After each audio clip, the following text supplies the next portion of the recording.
안녕하세요. 사연 읽어주는 남녀입니다. 만약 여러분 집에 의문의 사진이 매주 도착한다면 기분이 어떠시겠어요? 그것도 바로 여러분 가족의 사생활을 찍은 사진이라면요. 아마 무섭기도 하고 누가 이 사진을 보낸 것인지 궁금하기도 할 것입니다. 바로 오늘 이야기가 이 사진과 관련된 이야기인데요. 이 사진 속 노인에게 아주 기가 막힌 비밀이 숨겨져 있습니다. 어떤 비밀이 숨겨져 있는지 궁금하시죠? 그럼 바로 오늘의 사연 시작하겠습니다. 오늘 또 검은 봉투가 도착을 했습니다. 이게 또 왔네? 봉투를 열어본 순간 저는 다시 놀랄 수밖에 없었습니다. 벌써 몇 번째일까요? 매주 도착하는 이 봉투를 열 때마다 집안은 발칵 뒤집힙니다. 도대체 이 봉투 안에는 무엇이 들어있고 누가 보낸 것인지 저는 지금부터 그 봉투 속 비밀스런 이야기를 꺼내볼까 합니다. 저는 방송사 앞에서 약국을 운영하는 약사입니다. 약대를 졸업하고 동기와 함께 약국을 시작한 지 3년이 좀 넘었고요. 방송국 사람들 연봉 높은 최고의 직장이라 부러워했는데 내가 만난 방송국 사람들은 그다지 행복해 보이지 않았습니다. 더욱이 시청률로 먹고 산다는 PD들을 보면 언제 감았는지조차 알 수 없는 떡지머리에 잠을 못 자 핏발이 선 눈이 보기만 해도 안쓰럽습니다. 편두통이 너무 심합니다. 두통약 하나 주세요. 기운이 너무 없는데 자양강장제 먹으면 좀 나을까요? 소화제 하나 주세요. 이렇듯 참 다양한 증상으로 약국 문을 들어오는 많은 사람들. 그중에서는 거의 매일 찾아오는 신경 쓰이는 남자가 한 명 있는데요. 마른 체구에 큰 키, 하얀 피부를 가지고 있는 제 이상형입니다. 하지만 늘 지친 듯 눈이 반쯤 감겨 새벽이면 찾아오는 이 사람. 또 잠을 못 주무셨나 봐요. 예. 편집을 하느라. 그러니까 속이 쓰리신 거예요. 그렇다고 매일 이렇게 약만 드시면 안 됩니다. 얼른 병원 가셔서 진료 한번 받아보세요. 어디 병원 가야 할까요? 어디긴요. 내과죠. 예. 도무지 방송 외에는 아는 것도 관심도 없어 보이는 이 사람. 제 모성애를 완전 자극합니다. 이 남자는 앞에 있는 방송국 신입 PD입니다. 말이 좋아 PD지 잠 못 자고 제대로 먹지도 씻지도 못하는 노숙자와 크게 다르지 않아 보이네요. 매일 속 쓰려서 약을 사러 오는 걸 보면 몸도 망가지고 있는 것 같고요. 그래도 제 말은 잘 듣습니다. 소개해준 내과에 가서 내시경을 찍고 왔다고 하더군요. 처방전을 내미는데 스트레스성 위염과 역류성 식도염이 같이 있네요.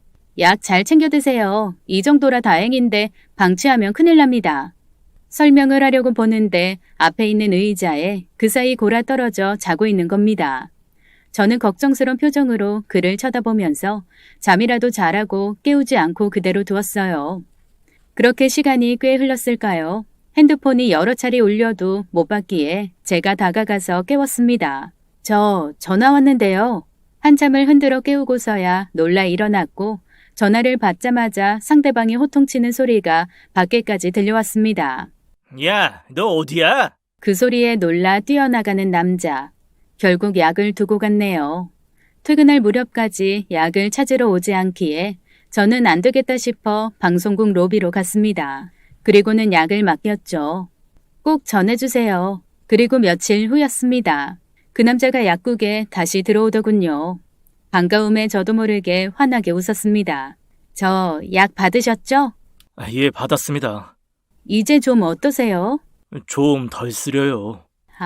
다행이네요. 그런데 오늘은 어디가 안 좋으셔서? 제가 아니고 저희 어머니가 기운이 너무 없으시다고 해서요. 드실 만한 게 있을까요?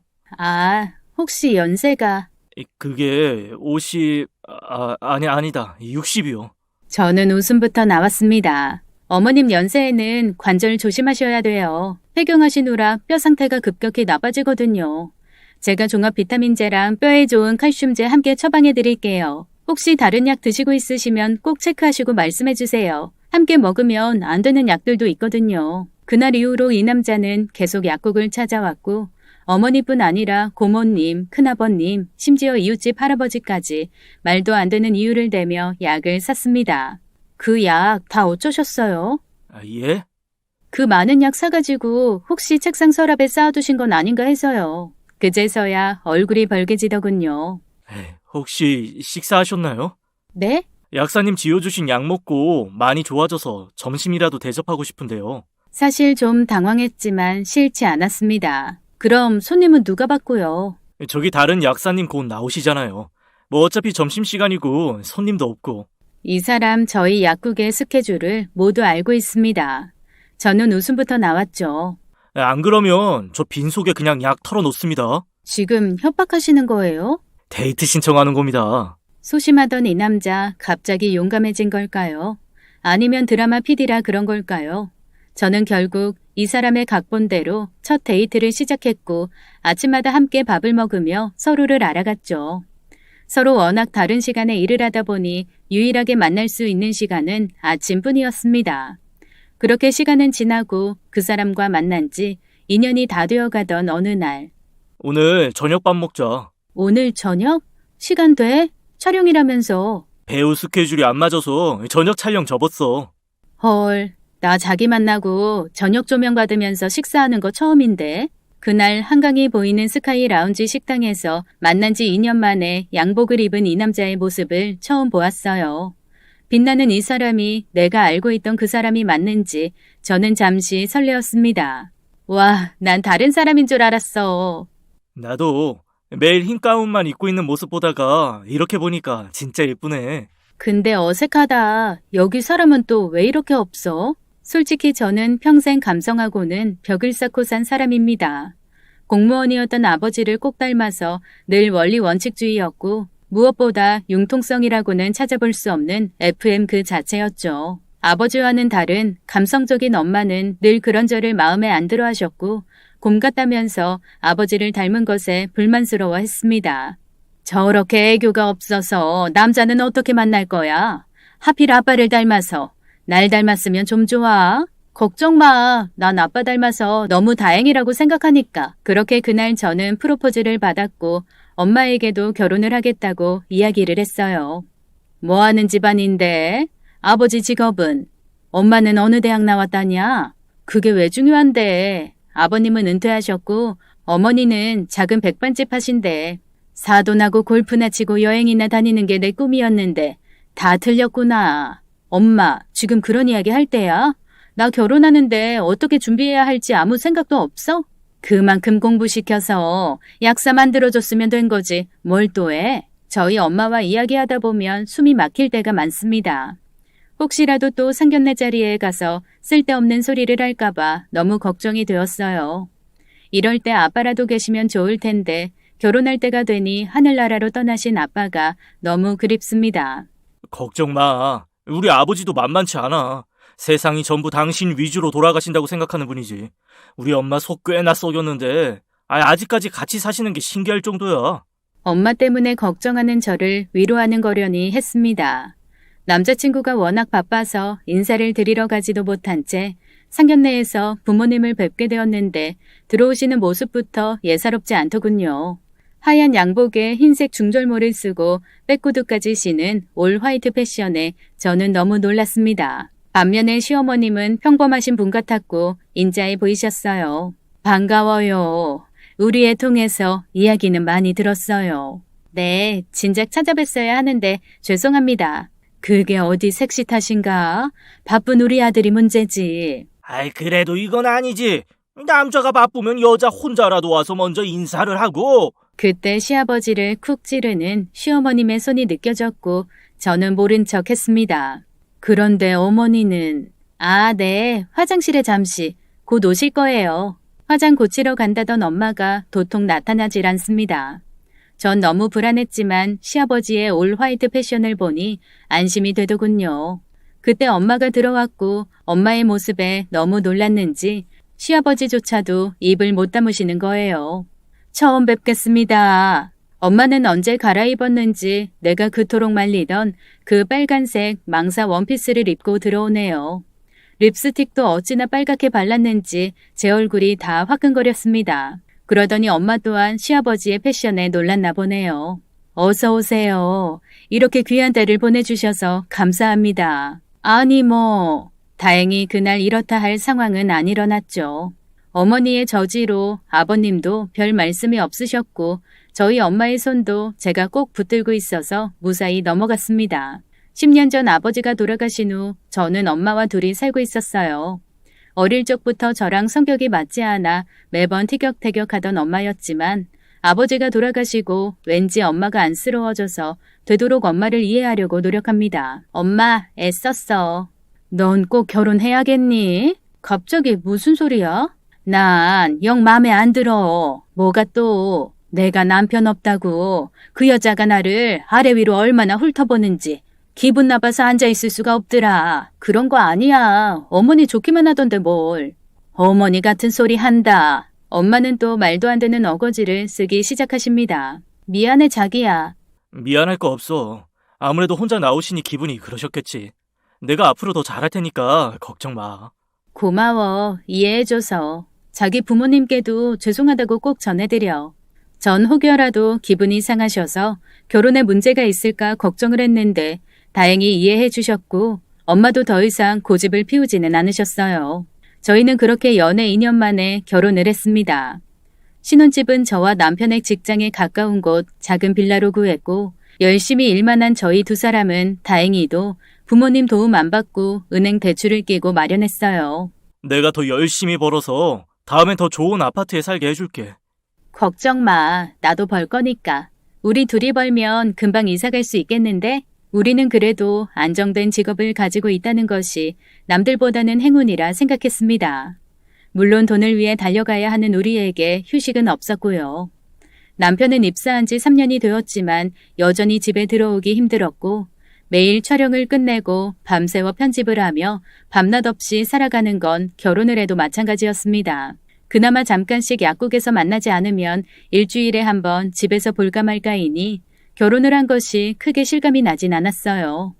그런데 평안하던 집안에 조금씩 파도가 치기 시작했습니다. 그날은 아버님의 생신이었죠.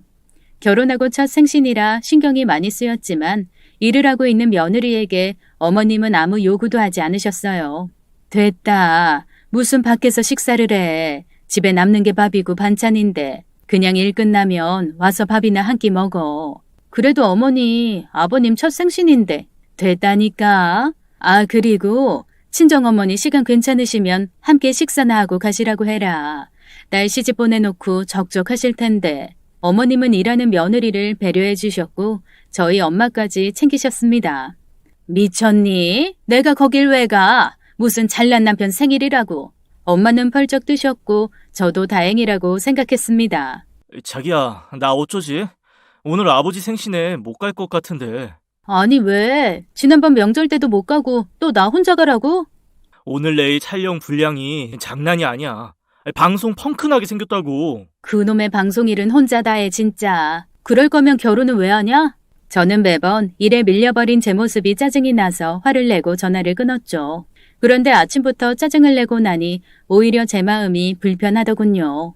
그래서 카톡을 보냈습니다. 내가 당신 못까지 효도하고 올게. 수고해. 남자는 그냥 애처럼 달래면서 살아야 하나 봅니다. 결혼하고 첫 생신이지? 맞아. 근데 또 혼자 가야 하네. 싫겠다. 그래도 선물 준비는 했어? 우리 엄마도 보니까 뭐니 해도 머니가 최고라고 하시던데. 그래서 그냥 용돈 드리려고. 맞아. 그걸 젤로 좋아하시지. 식사는? 어머님이 준비하신다고 했어. 하긴 일하는 며느리한테 뭘 바라시겠어? 그게 현명하시지. 밖에서 드시자고 해도 돈 아깝다고 하시고 우리 엄마랑 너무 달라. 그렇겠다. 너희 어머니 생신 때는 호텔 아니면 취급 안 하셨잖아. 옛날 이야기야. 솔직히 나 우리 엄마한테 섭섭해. 다른 시집간 친구 보니까 사돈 첫 생신 때는 이것저것 챙겨 보내시던데 뭐가 틀어졌는지 아버님 어머님 이야기도 못 꺼내게 해. 너도 중간에서 힘들겠다. 동업자인 친구에게 마무리를 맡기고 저는 부랴부랴 시댁으로 향했습니다. 어머니, 저 왔어요. 그래 왔니? 네. 윤호 씨는 오늘 촬영이 많아서 못 올 것 같다고. 그래. 일이 중요하지. 그나저나 요즘도 그렇게 밥 먹을 시간이 없다냐?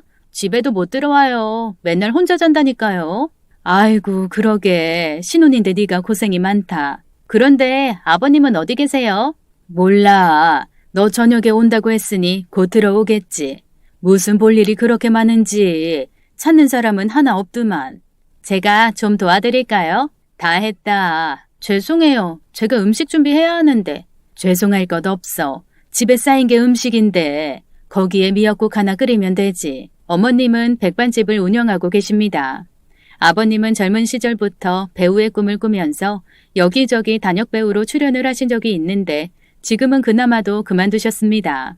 그러다 보니 평생 어머님은 아버님에게 고정적인 생활비를 제대로 받아본 적이 없었고 하는 수 없이 백반집을 작게 운영하면서 가장의 역할을 하며 남편을 공부시켰다고 합니다.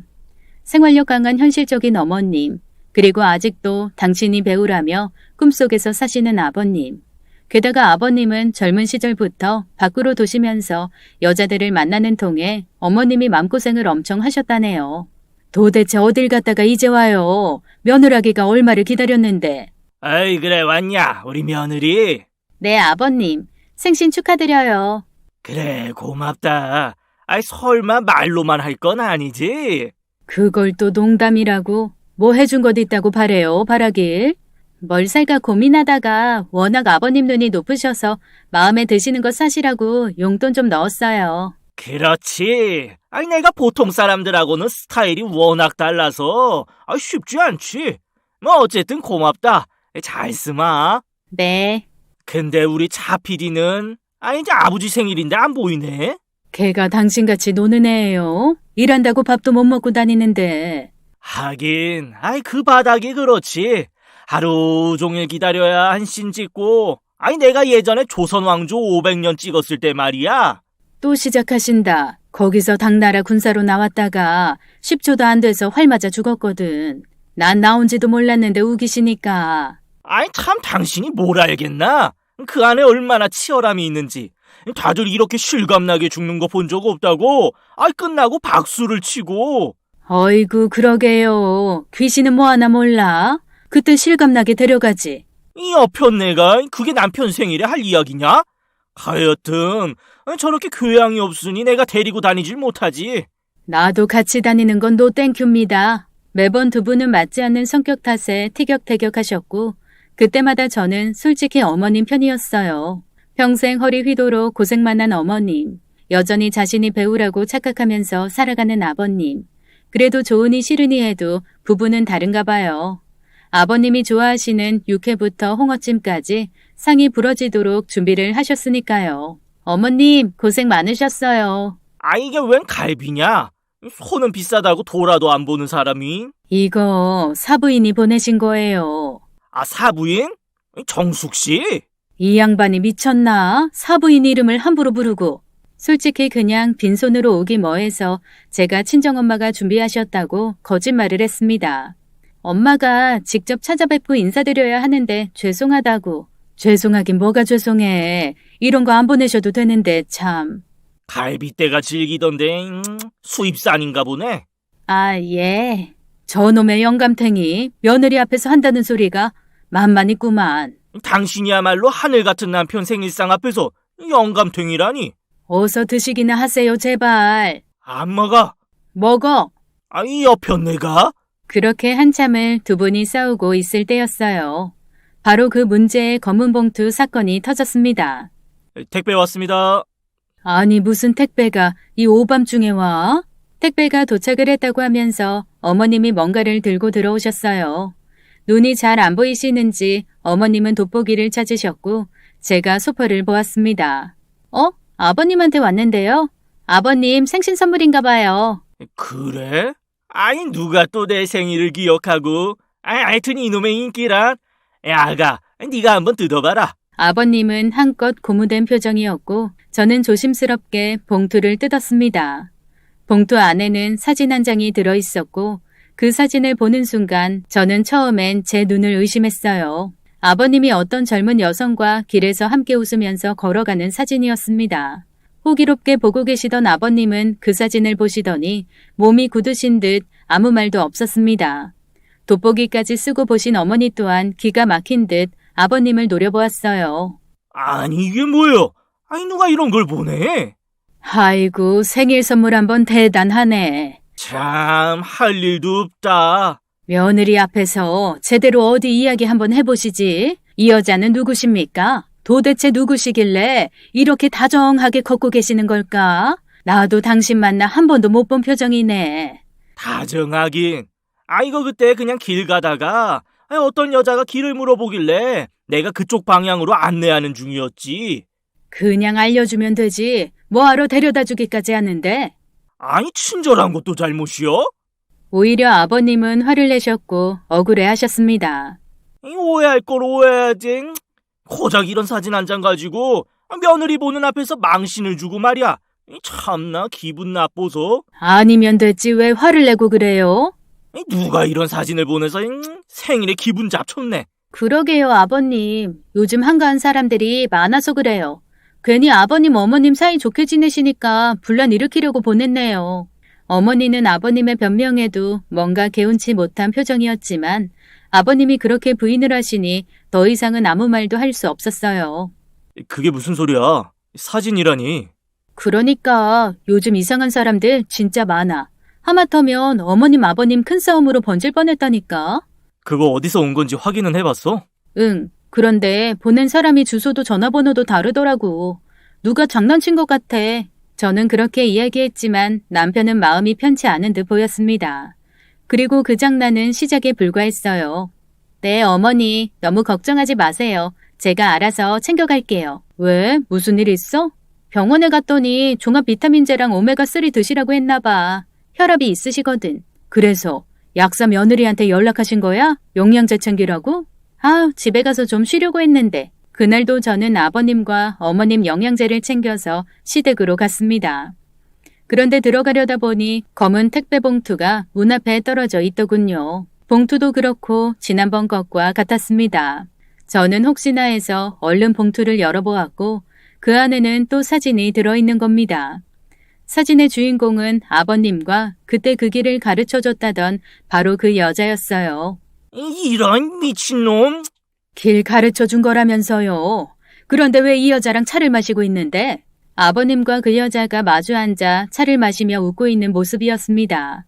어머님의 추궁에 아버님은 아무 일도 아니라는 듯 술술 이야기를 하셨어요.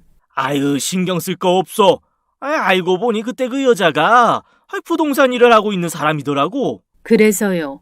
그래서 고맙다고 차라도 대접합디까?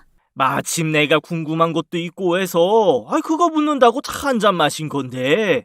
아니, 부동산 하는 사람한테 당신이 궁금할 게 뭐가 있는데?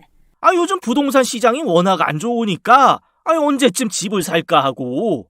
왜? 걔 집 판대요? 돈이라고는 먹고 죽으려고 해도 없으면서 갑자기 무슨 부동산?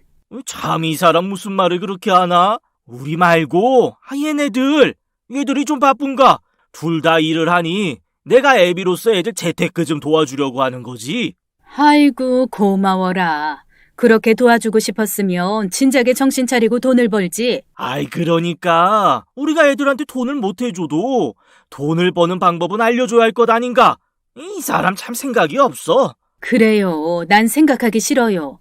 내 머릿속에 뭐 좋은 기억이 있어야 생각을 하지. 그렇게 그날도 두 분은 그 사진으로 다투셨고 아버님은 그때마다 잘 피해 가시더군요.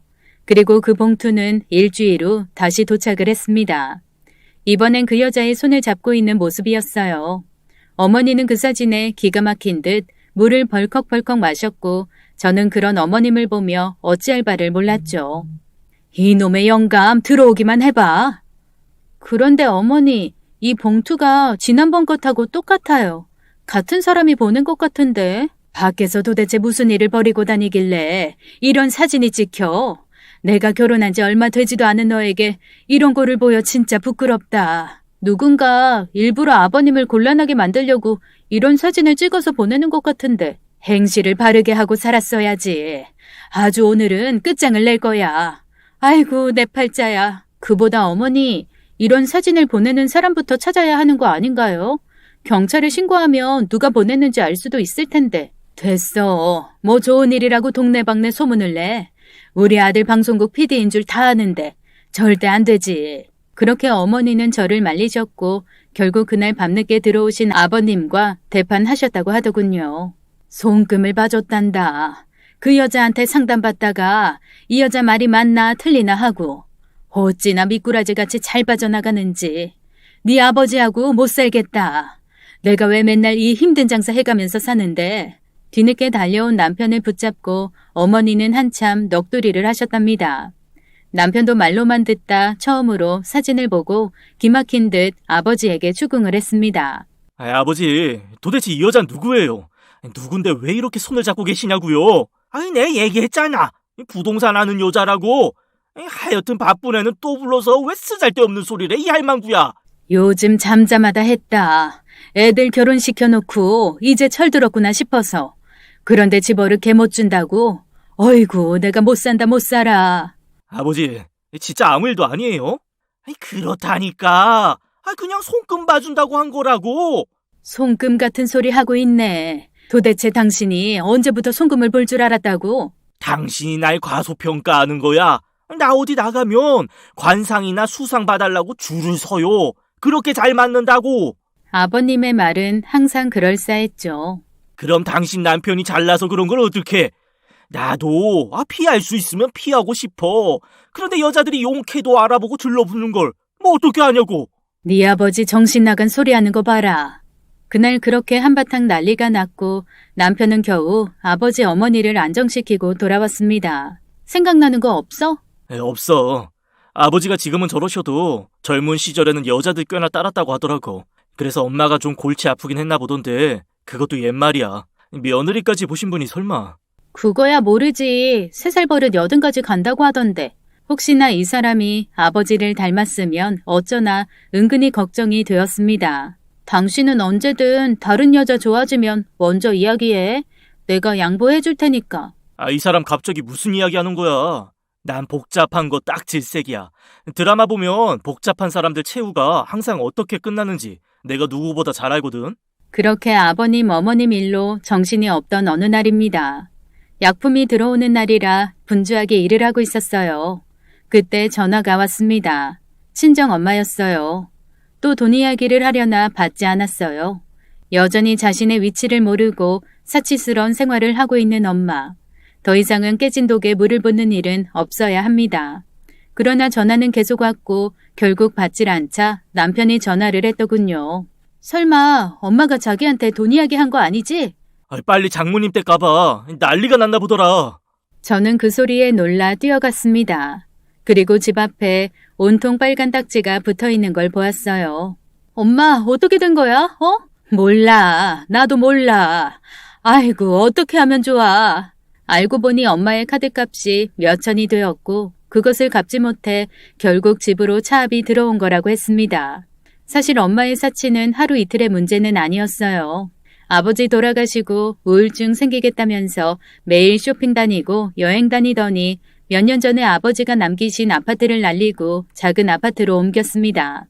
다시는 비단지고 살겠다고 다짐을 했는데 결국 이번에도 엄마의 사치와 낭비로 갖고 있는 집마저 차압이 들어와 내쫓기게 생겼더군요. 엄마 미쳤어?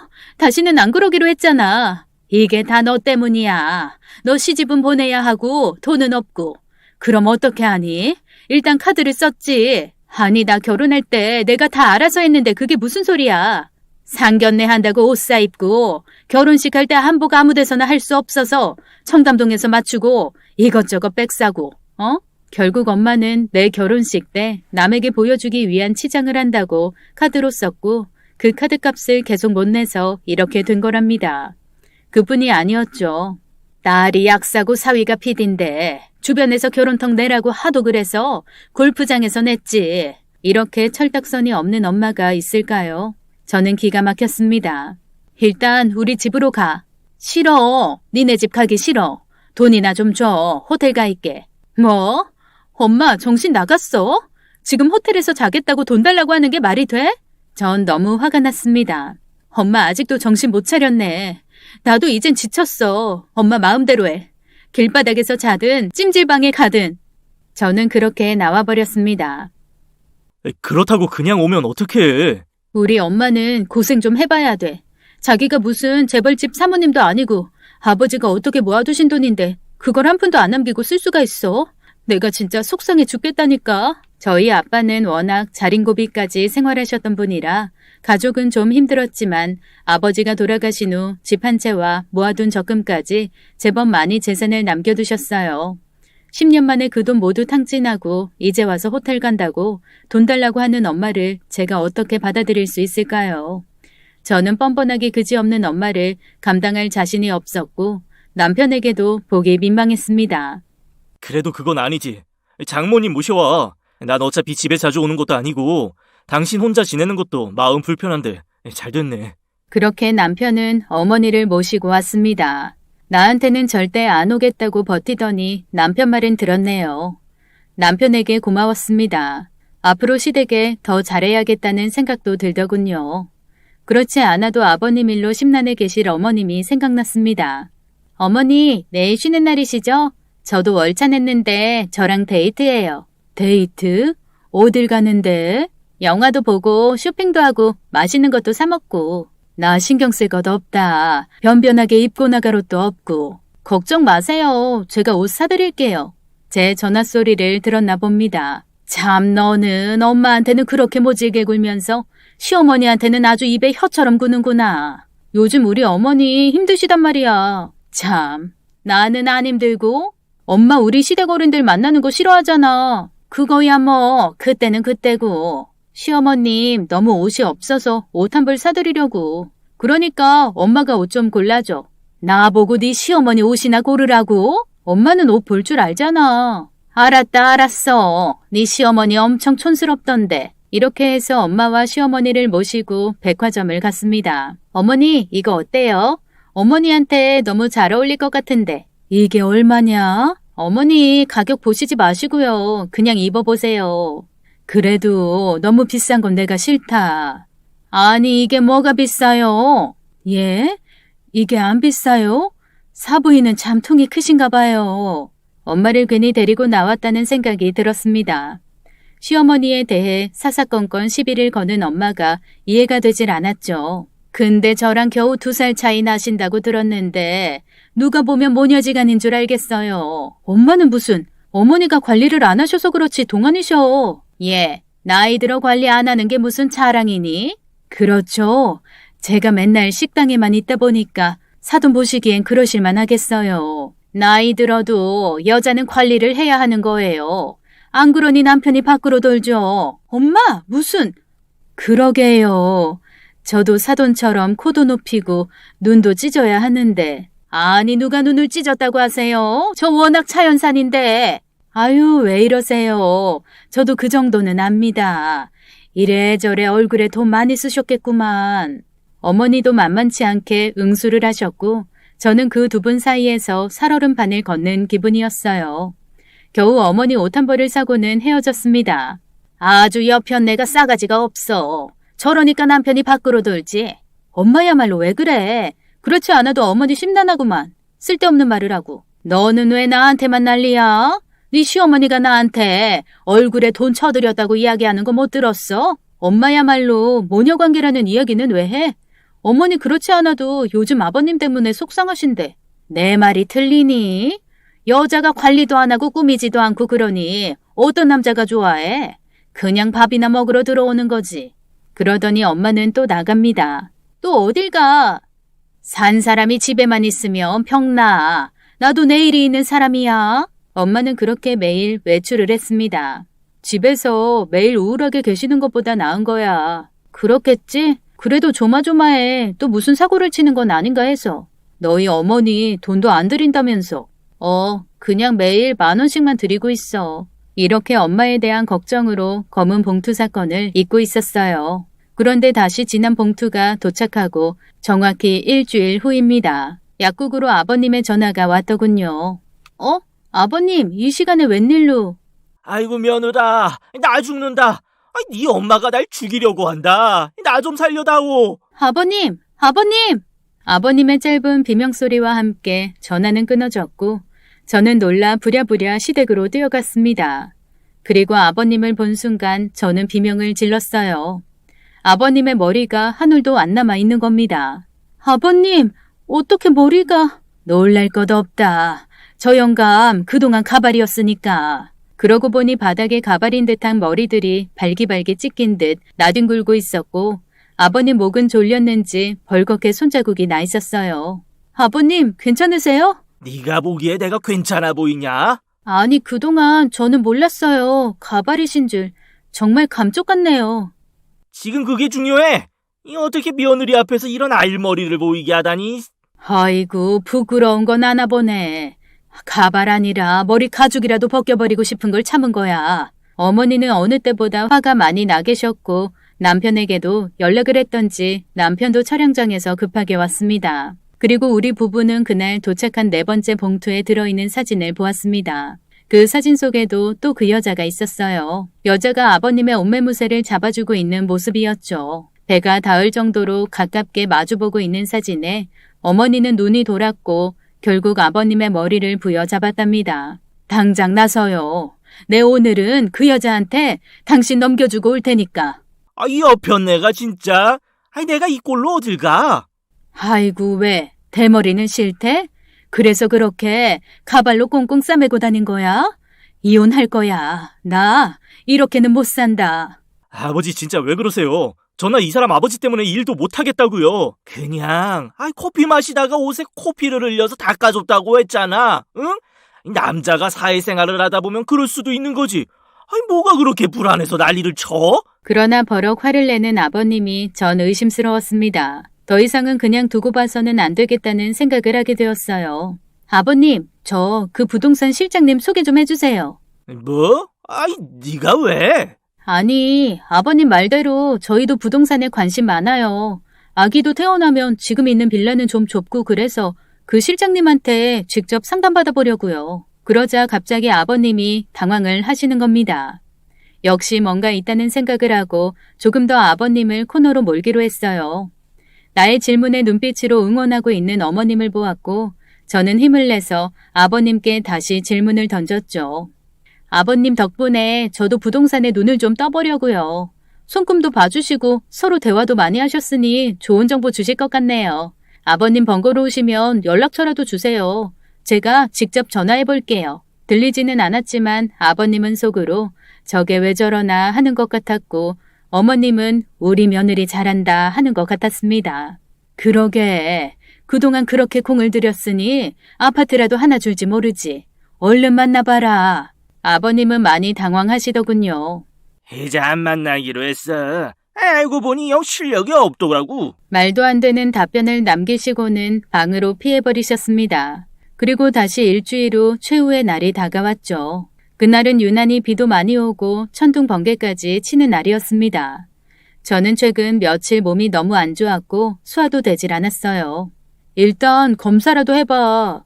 그 소리에 저는 정신이 번쩍 들었고 임신 진단 테스트를 해본 결과 임신 반응이 나왔습니다. 그래도 혹시 몰라 저는 가까운 산부인과를 갔어요. 임신하신 지 6주 되었네요. 입덧이 시작된 것 같은데 영양 결핍 안 되도록 무조건 잘 챙겨 드세요. 제가 임신이랍니다. 너무 정신이 없어서 피곤한 줄만 알았는데 아기를 가진 거였어요. 자기야, 나 임신했대. 남편은 주변 의식 안 하고 소리를 지르며 기뻐했습니다. 저는 이 소식을 얼른 어머님께 알려드리고 싶었어요. 엄마도 기뻐하시겠지만 지금 아버님 때문에 너무 힘드실 어머님께 큰 선물이 될 것 같았거든요. 그리고 비를 뚫고 어머님 댁에 도착을 했습니다. 아버님은 가발 때문인지 봉투 때문인지 그날 이후 외출을 안 하시고 집에만 계셨어요. 바쁠 텐데 뭐하러 와? 아버님은 왜 안 나가시고 여기 계세요? 내 집에 내가 있는데 왜? 지난번 이후로 아버님은 저에게 불만이 많으신 모양이에요. 단단히 경계를 하고 계시더군요. 들어가세요. 제가 아버님 좋아하시는 아이스크림 사왔어요. 됐어. 썩게 무슨. 참, 언제는 달달한 거 먹어야 힘이 난다고 하시더니.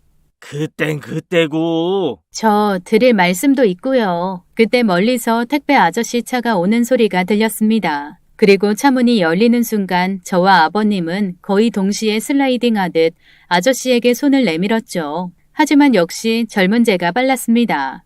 이리네. 왜요, 아버님? 증거인멸하시게요? 너는 꼭 내가 네 시엠이랑 이혼을 해야 직성이 풀리겠냐? 아버님이 진실을 이야기하시길 바라는 거예요. 진실은 이미 다 이야기했고.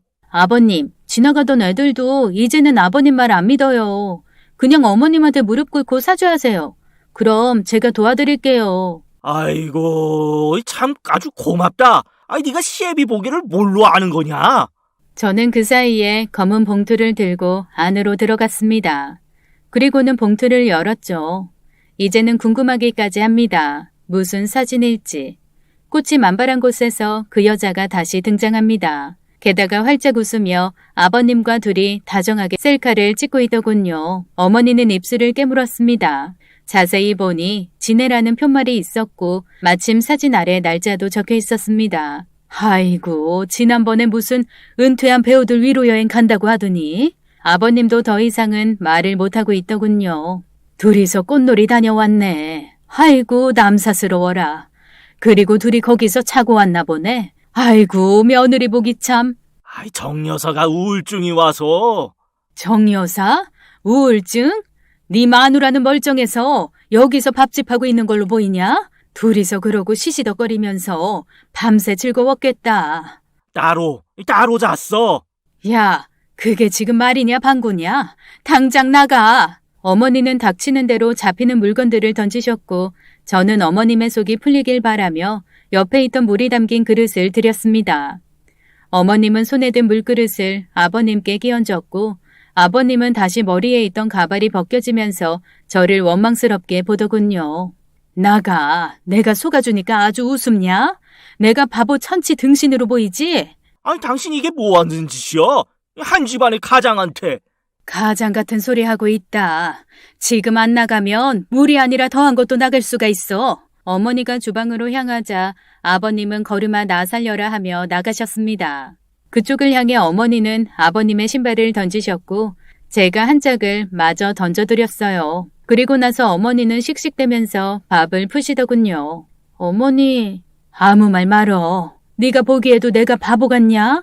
그렇게 어머니는 소리 없이 울고 계시는 듯 했습니다. 아니요, 어머니. 우리 아이도 어머니 응원하고 있을 거예요. 어머님은 내 임신 소식에 참았던 눈물을 터뜨리셨고 저는 그런 어머님을 부둥켜 안고 한참을 울었습니다. 아버님은 돈 한 푼 없이 그렇게 쫓겨났고 그리고 이틀이 지나도록 연락이 없었습니다. 어떻게 해야 해? 그냥 모른 척해. 그러다 아버님 무슨 일 생기면?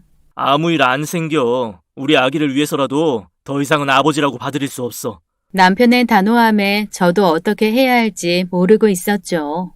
뭐? 그게 무슨 소리야? 쫓겨나셨다고. 잘 됐다. 엄마, 그런 남자 뭘 믿고 살아? 네 시어머니도 정신 차려야지 이제. 그때였습니다.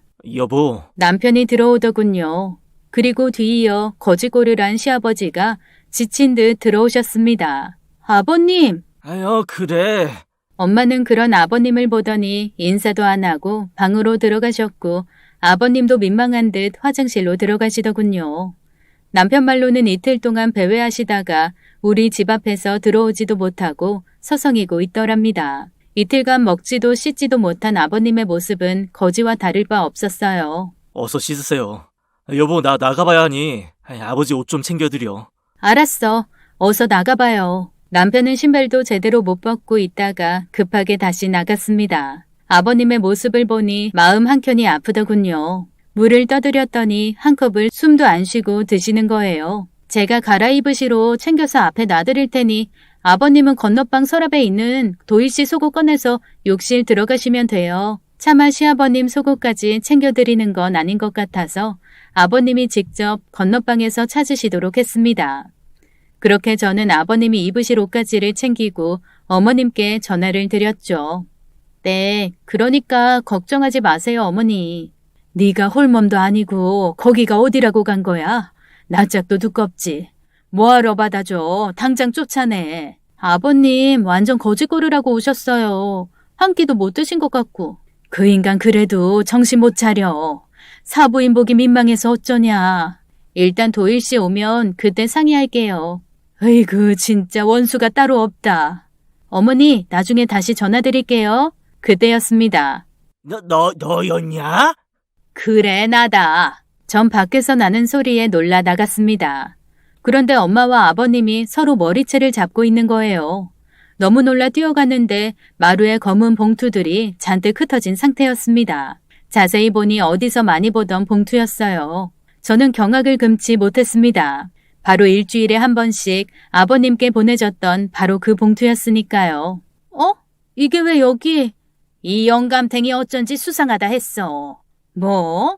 애들 때문에 이별을 해? 그래놓고 다른 여자를 만나고 다녀? 그래, 네 딸하고 우리 아들하고 결혼을 했는데 너랑 나랑 계속 만나야 되겠냐? 이 근본도 없는 여자야. 근본? 돈 한 푼 없는 걸 내가 그동안 사람 대우해줬더니 아주 지가 뭐라도 된 것 같나 보네. 전 이런 소리를 아기가 들을까 두려웠습니다. 도대체 이게 다 무슨 소리일까요? 저희 엄마랑 아버님 관계는 무엇이기에 이런 말도 안 되는 대화가 오가는 것인지, 그리고 저는 기가 막힌 사실을 알게 되었습니다. 오래전부터 아버님은 우리 엄마와 내연의 관계였답니다. 오 여사, 참 우리가 진작에 만났어야 하는데 세월이 아쉽구려. 차 선생님, 저야말로 차 선생님 만나 새로운 인생을 살게 된 것 같아서 얼마나 행복한지 몰라요. 이렇게 두 사람의 만남은 지속이 되었고 그 사실을 모르는 시어머님은 홀로 밥집을 운영하며 살아왔던 겁니다. 그러다가 저와 남편이 결혼을 앞두고 드디어 상견례 자리를 갖게 되었고 그곳에서 두 분이 사돈이 된다는 사실을 알게 된 거죠. 엄마, 인사하세요. 이쪽은 아버님. 왜 그렇게 엄마가 말이 없었는지 이제야 알 것 같더군요. 그 자리에서 아버님을 본 순간 숨이 턱 막혔고 두 분의 미래는 이제 끝이라는 생각에 충격을 받은 겁니다. 우리가 아이들의 행복을 위해 양보를 해야 하지 않겠습니까? 저 차 선생님이랑 헤어져서 어떻게 살아요? 우리의 운명이 여기까지인가 보. 오 여사, 부디 행복하세요. 그렇게 두 분은 눈물의 이별을 한 거죠. 아무것도 모른 채 저희는 결혼식을 올렸습니다. 그러다 우연히 길을 지나가던 엄마의 눈에 아버님이 보였고 반가운 마음에 다가가던 엄마는 아버님과 함께 있는 그 정여사를 보았던 거죠. 자신에겐 자식들 때문에 헤어지자고 해놓고 얼마 되지도 않아 다른 여자와 함께 있는 걸 본 엄마는 배신감에 복수심을 키웠습니다. 어머님의 뒤를 밟아 내연녀와의 만남을 사진으로 찍었고 그 사진들을 아버님 이름으로 하나하나 보냈던 것이죠. 더럽고 추악한 인간. 결국 애들이 아니라 새로 생긴 여자 때문에 날 버린 거였어. 그래서 나한테 그런 사진들을 보냈냐? 그래, 내가 보냈다. 당신 마누라 보니 내가 미안한 마음이 들더라. 이렇게 아무것도 모르고 일만 해서 고생만 하고 있는데 남편은 뭘 믿고 저러나 싶어서. 우리 아내랑 너랑은 달라. 차원이 다르다고. 그만하세요, 제발. 저는 더 이상 듣고 있기가 싫었습니다. 우리 엄마도 시아버지도 함께 있는 것이 미칠 것 같더군요. 두 분 다 여기 계실 자격이 없어요. 더욱이 할머니 할아버지로 제가 절대 받아들이지 못하겠네요. 당장 나가주세요. 지금 당장! 이 사실을 알게 된 시어머니는 시아버님과 이혼을 하고 집에서 빈몸으로 쫓아냈고 저 또한 엄마를 집에서 내보냈습니다. 엄마도 순정이 있는 사람이야. 나갈 때까지 반성은커녕 자신의 감정만을 내세우는 엄마를 보면서 슬펐습니다. 이 말도 안 되는 현실에 저와 남편은 허탈했죠. 그렇게 검은 봉투에 대한 비밀은 밝혀졌습니다. 지금 저희는 어머니와 함께 살고 있습니다. 그동안 하시던 가게를 그만두셨고 작년 겨울 태어난 한 살배기 소녀를 돌보고 계시죠. 얘 뒤집었다, 드디어. 어머님이 계셔서 얼마나 다행인 줄 몰라요. 이야기를 들어보니 시아버님은 종이박스를 줍고 쪽방에서 지내신다고 하고 엄마는 찜질방에서 욕실 청소를 해주고 먹고 잔다고 합니다. 언젠가는 다시 만나겠지만 그때가 언제인지는 저도 모르겠네요. 오늘의 이야기 어떠셨나요? 저는 좀 충격이었네요.